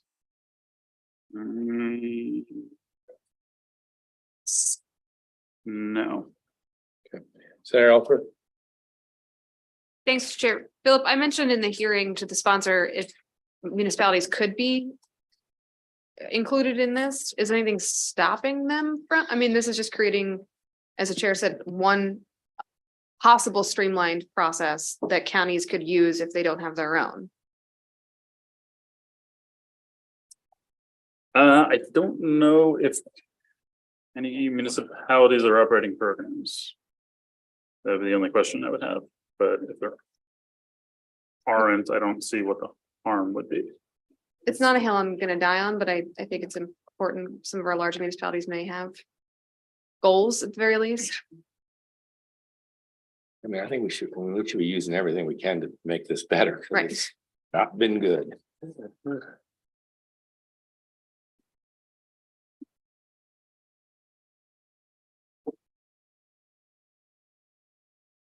I don't see what the harm could be, if the committee wanted to do that. Can I make a motion? What's that? Can I make a motion or? You can, but what I was thinking, maybe somebody might want to call MML and just see if what exists, if anything. I suggest Senator Elf. I can do that right now. That was exactly what I was gonna suggest. We might even accept a friendly amendment. Either here or on the floor. All right, while she's doing that, let's keep rolling. Put a pin in that one. Oh, here's one I've been waiting for. Can't wait to hear what this is all about. 518. 518, give me a second.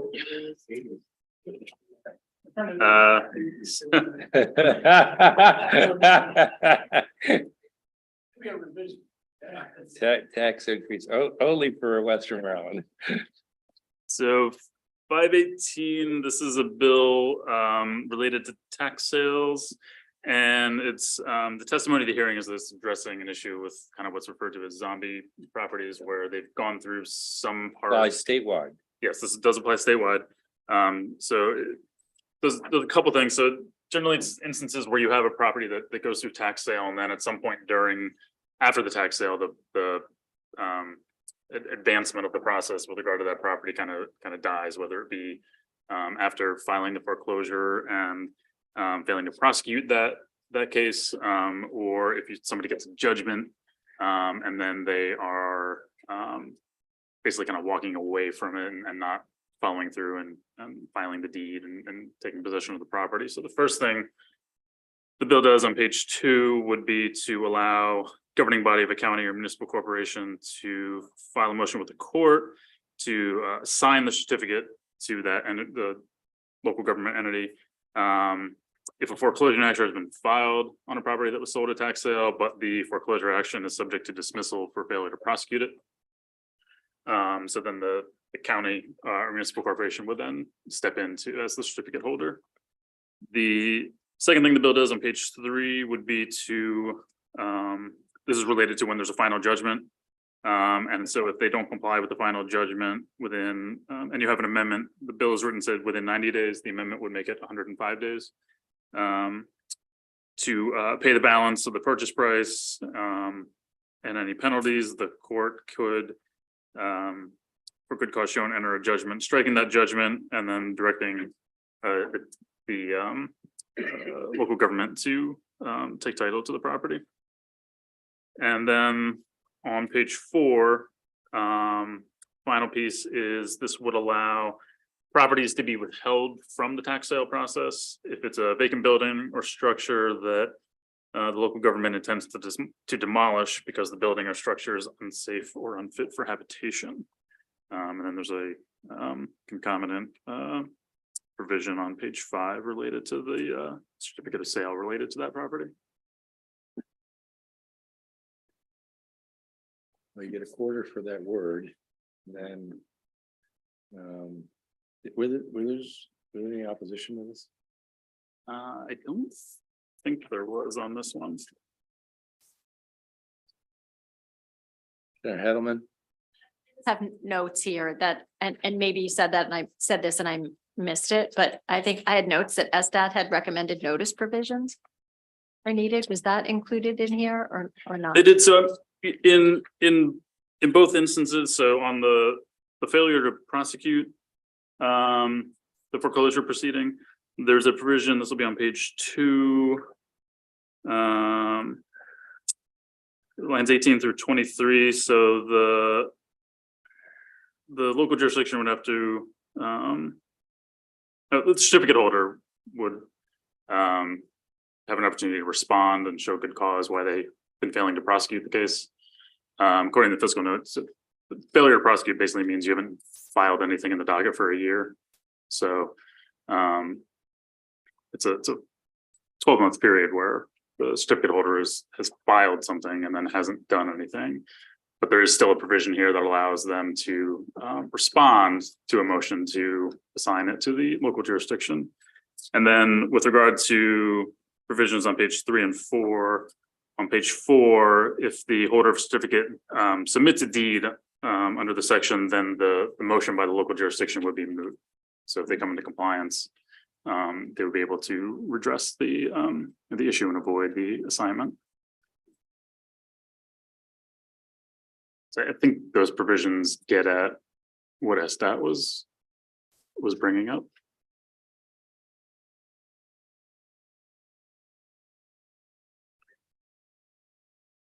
Senator Corman?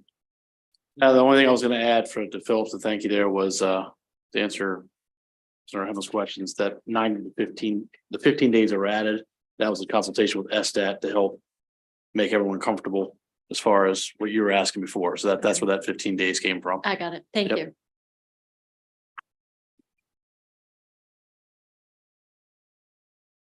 Any other questions on this bill? Yes, Senator? From what I read here, it indicates that the governing body, what do we mean? Could you define governing body?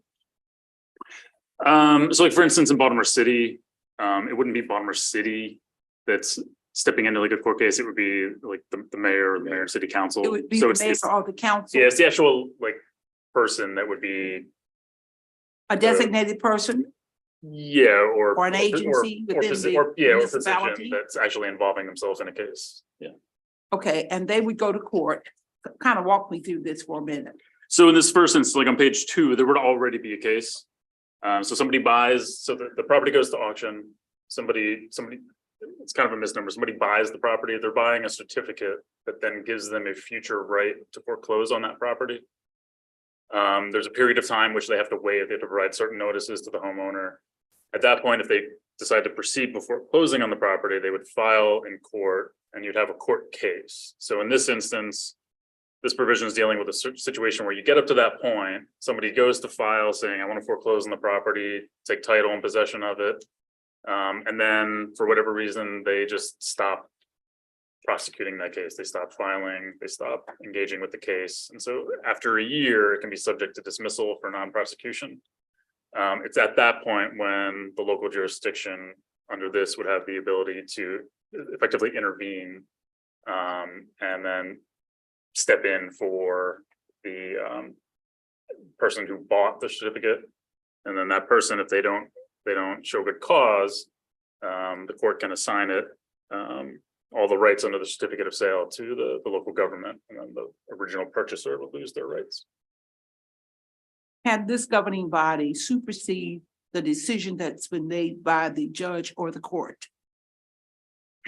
No, this would be them asking the court to So they cannot overrule the decision that's made by the court. No, this effectively allows them to be a participant in that court process. Thanks. Senator Jackson? No, my questions are last part of Senator. My question is the last part of Senator Benson's question. Thank you. Any further questions? Their motion? Favorable. Second. All those in favor? Aye. Opposed? It's with the 105-day amendment. Okay. I like the end of the coast. I like this bill a lot. That's okay. Go ahead. Yes, no? Yeah, sure, yeah. Senator, anybody wants to be a co-sponsor? We got one. Okay, there you go. All right. 521.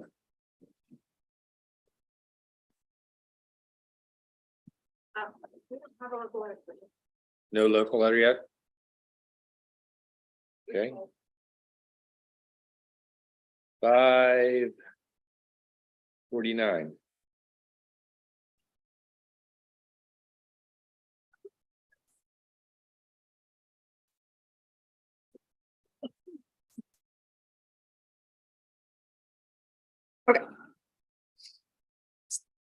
Senate Bill 549 would be a new program under the Department of Commerce. No amendments were drafted, but I will mention one as I walk you through it. That's just it would be a technical renaming one. So essentially, this would start a new economic development program within the department. The purpose of it is to provide grants for infrastructure projects that would support stated innovation tech sectors. Those tech sectors are listed on page 4 of the bill. The grants would be available to both private companies, nonprofit companies, higher education institutions, and local governments. There is a limit that only 50% of the grant funds could be used at a higher education institution. The use of the funds is to acquire, construct, rehabilitate, install, etc. Up to 2 million. There's a cap per grantee of 2 million in 1 year. The award, they both have, they bifurcate a matching requirement based on the amount of the grant that would be provided. For grants up to $1 million, it's a 200% matching requirement. For grants over that are between 1 million and 2 million, then it's a 400% matching requirement. If the higher education agency would be doing the projects, it has to be done along with the private industry. Let's see, there are certain circumstances where a grant may have to be repaid. It's on page 5 of the bill. Creates a special fund. Up to 10% of that can be used for the department to administer the program. The rest would be for grants. The program sunsets in 4 years. While there's no mandate stated in the bill, the fiscal 2024 budget includes $10 million for this program. And so the fiscal note assumes that that same amount would be provided until this bill sunsets. The one technical amendment is on page 4. These are like, if you're with a company and you're talking about, secret or top secret information, you go to a special room. They had, yes, a SCIF. They spelled it out. They actually used the words. And instead of secure compartmentalized information facility, it should be sensitive compartmented information facilities. So if you were to move that, I would suggest making that change.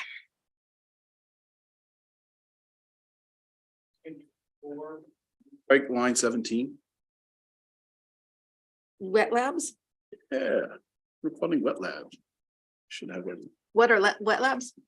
Was that your question? Well, I just, you have examples there. That's an example I think we should cut out, but. You're being serious, Senator. Yeah.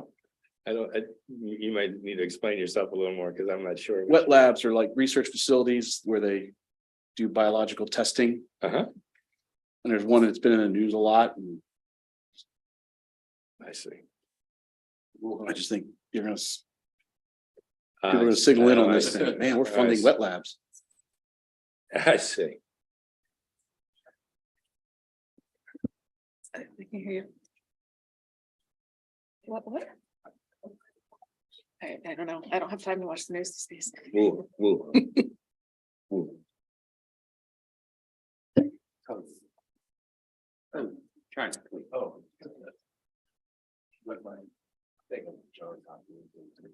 That's what I think of too. I mean, there are a lot of around. I hate to be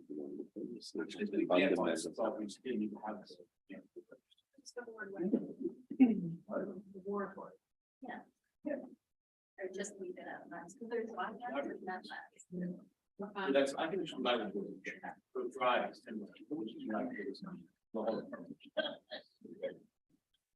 Lavatories are not restrooms. Not lavatories.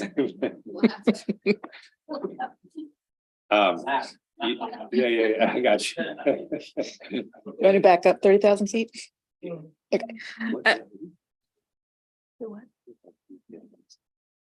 So the eligible recipients would be pretty much everybody. Eligible recipients would be pretty much everybody. Higher ed, local governments, private companies, nonprofits.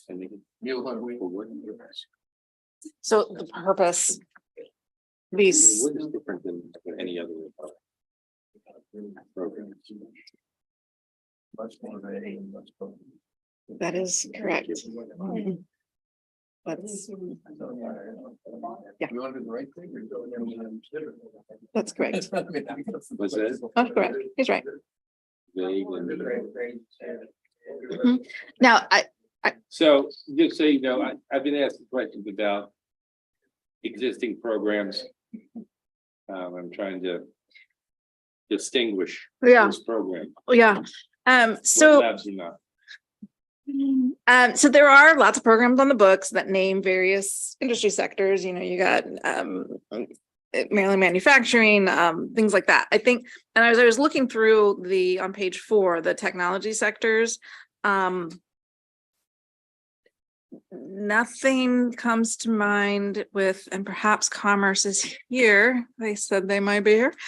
There are like artificial intelligence. I don't think that's listed on any of our programs. Now there could be general programs where it could be used. But that certainly isn't specifically listed. And then maybe the department can answer the rest. Hi. Glad you could join us today. Happy to be here. Am I on? You're on. So the question was just about any similar programs or, Yeah, what is this? What gap is this filling? so this does fill a gap because these are grants. And because they are specifically for really the larger projects. We do have right now a pilot program for grants that Senator Rosapep actually has a bill to extend that program, put it formally in statute, but it would be for smaller manufacturing for 4.0 technologies. This would be big projects for infrastructure, again, with all those examples listed off.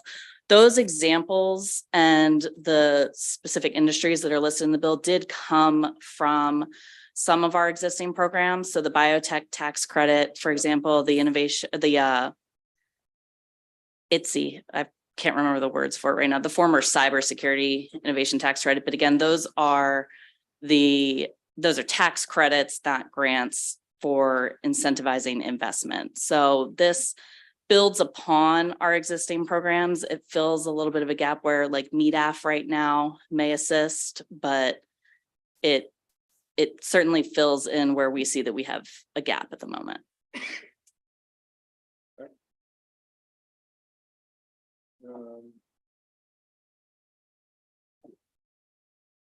Thank you. Thank you. Just hold this one for a day.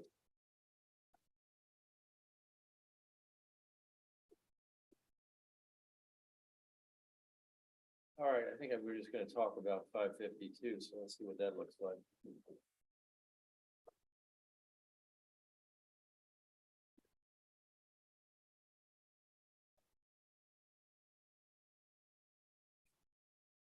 I need to take something.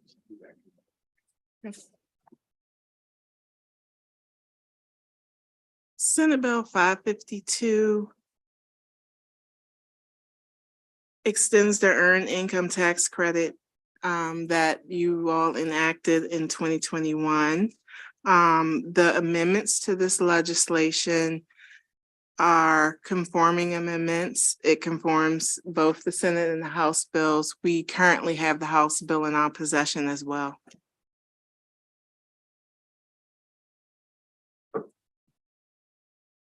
Just more about what the amendment does. It repeals the sunset provision on page 5 of the Act of 2021 and makes it permanent.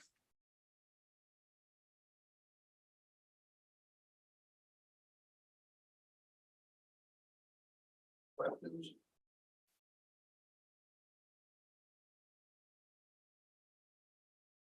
missed it all. Yeah, you just be asking if there are any questions, and there's total silence. So he just explained. Is this the earned income? Earned income tax credit. So this is not, is this exactly how it appeared when we included it in the relief package? In 2021? Yeah, Yes, it's only changing effective dates. And repealing the sunset. okay. Everybody remember that? It, let's see. That's why I'm opening it up for question. Interesting and important program, I believe. But. Hmm?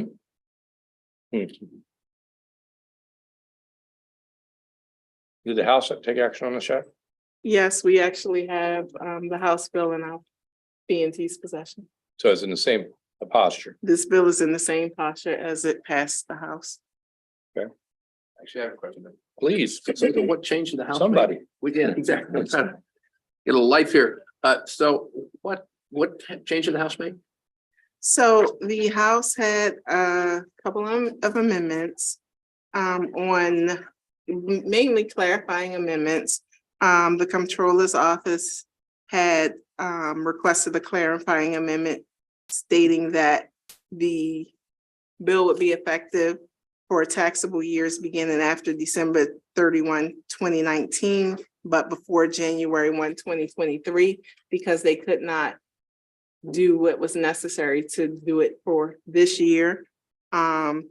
This amendment, and then the only other amendment was on page 5 of the bill. Again, it repealed the sunset. And it clarified that the taxpayer is a resident of Maryland. Yeah, but on that one, I thought the point of the bill was to repeal the sunset. Yeah, it does. It repeals the But didn't the sunset. bill come in that way? Yes, the bill came in that way, but it added the resident. It's the resident that they added, okay. I see, okay, thank you. Senator Benson? Change the age of the child To 6. to 6. The bill came in that way. In the child tax credit. Yes. This is fully funded in the budget already.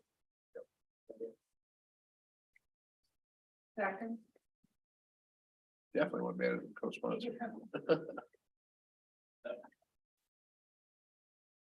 Just a second, sorry. Yeah, it's okay. Talk amongst yourselves. You people are calling in to be better. Right. That's it. Right, you're good with the earned income tax credit meeting, right?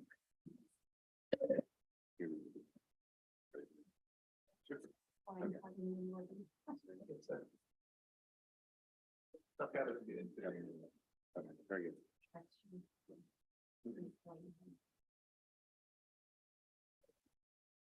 Okay, so I think I heard some motions and seconded. Okay. And did anybody who's not on the bill, I guess, want to be on the bill?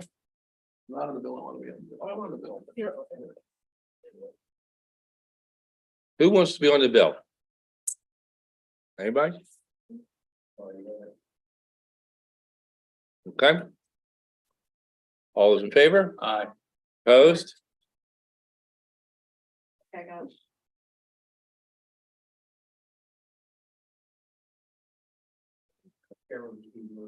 Yes.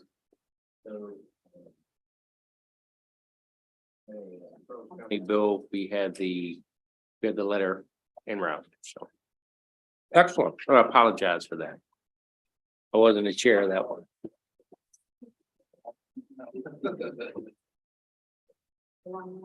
$521.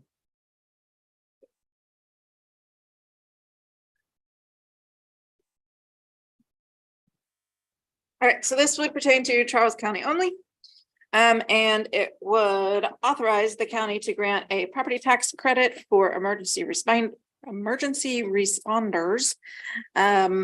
And unmarried surviving spouses with a certain income limitation.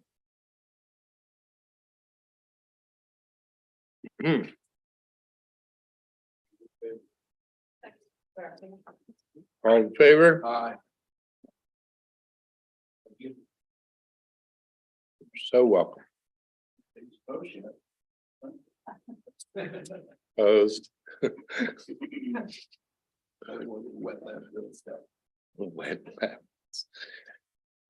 Okay, we got a lot of information back about that other bill, that land bill. Turns out that everybody's good with it. I also heard from Mako. Evidently, some people watch our channel. I don't know. 514. 514, yeah. Mako's good. MML is good. We have an amendment actually from the sponsor. I have an amendment from the sponsor that would add in municipalities, in addition to counties. As amended. 514. All those in favor? Aye. Opposed? Very good.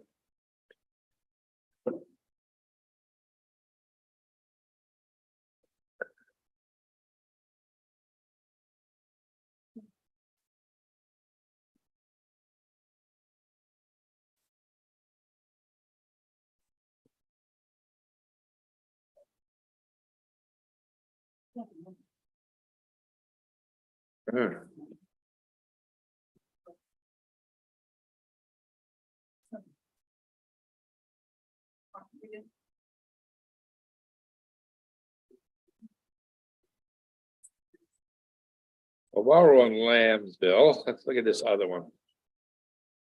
773.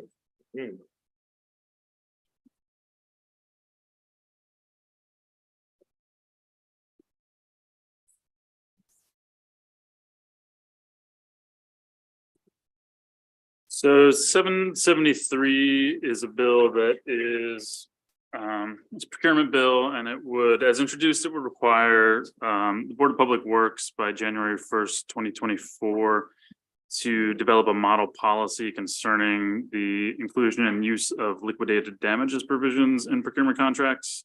And then each unit of state government, other than one exempt from procurement law, to adopt a written policy substantially similar to the model policy.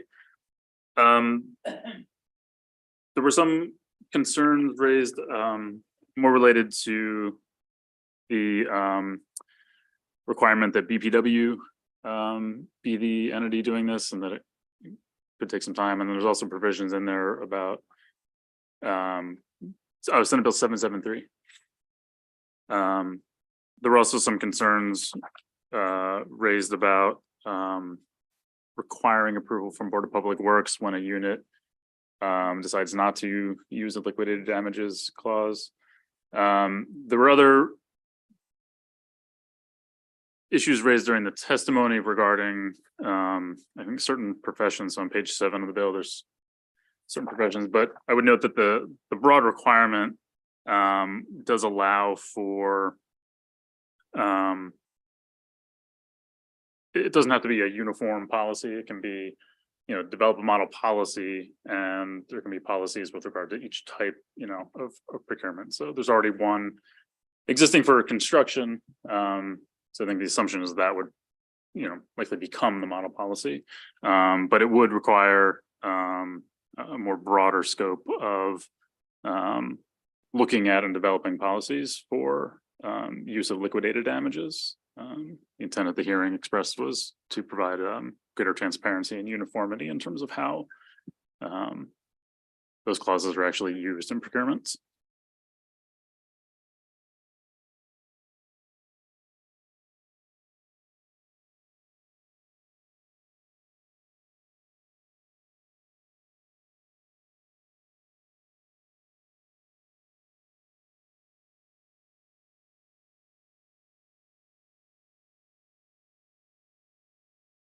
Lost in there. What's the basics? So the basics would be requiring effectively a state model policy on using liquidated damages. Just requiring a policy. So, and the policy would specify, cover things, the primary things would be when and how to include them in a procurement contract. And then the second big component of that is that policy covering how to use those clauses if and when it's determined they should be used. And who's gonna be doing this? Well, so as introduced, it has BPW developing the model policy. It does have there is a provision saying that board can delegate the duties to the Procurement Improvement Council. Although I'm not sure that that group has the ability to actually adopt regulation. And then primary procurement units are also authorized to establish policies for procurements within the control of their authority. And I think there's 6 primary procurement units in the state. So State Treasurer, DGS, MDOT, USM, Maryland Port Administration, MSU, and St. Mary's.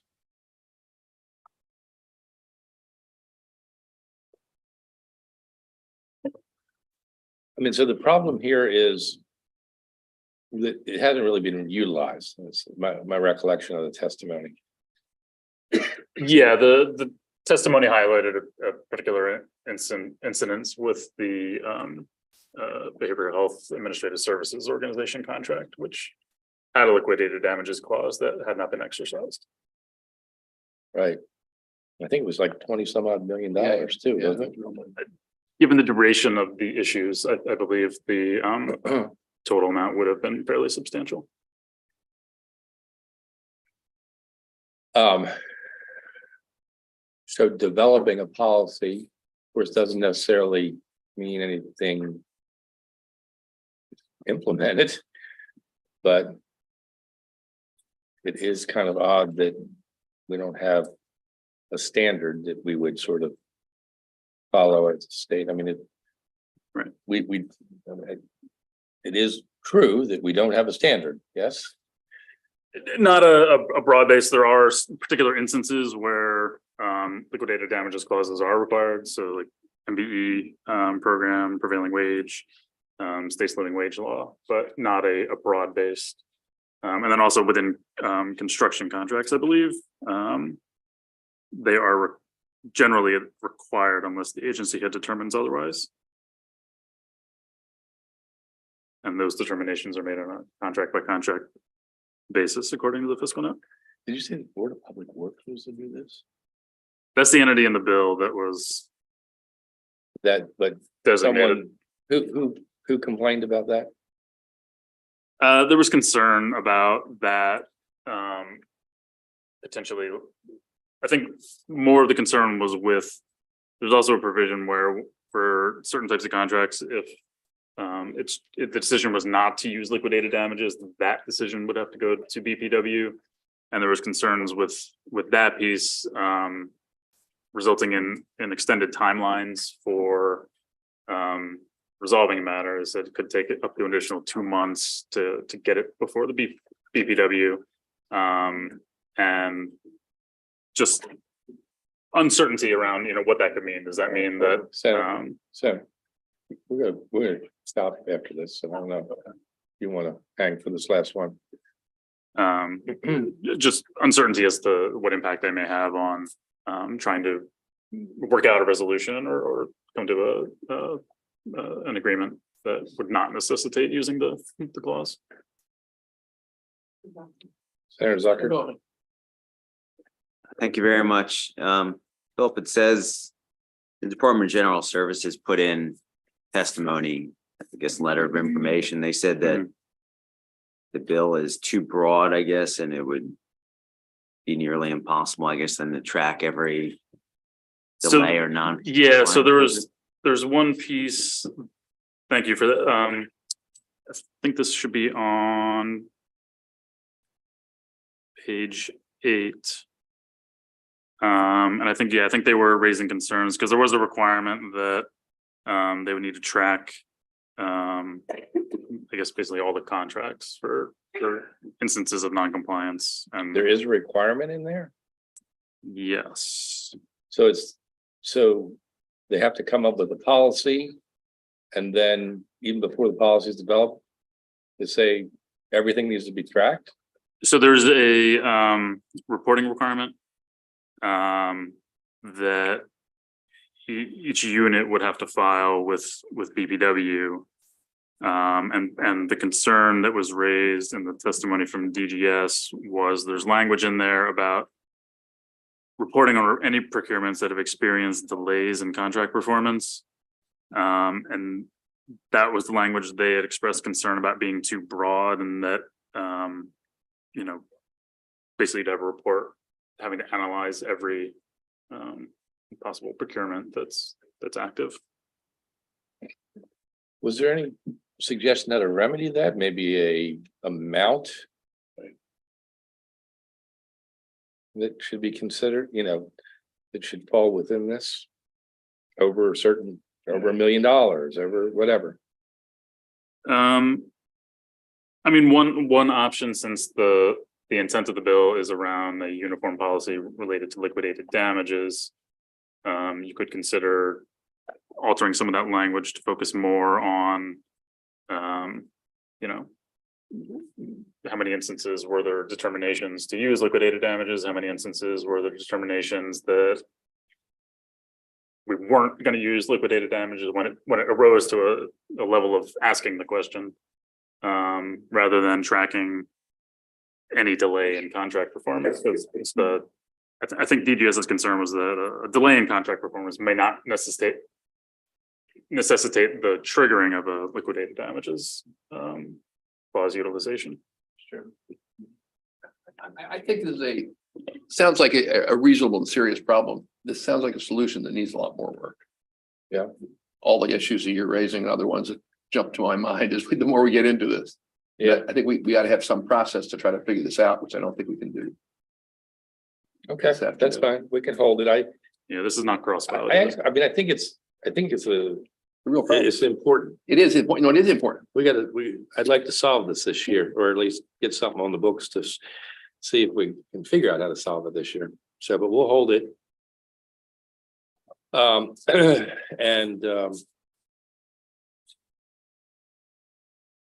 need to get together, a couple of people on that to figure it out. Okay, that's going to be it for today. Can we shut down?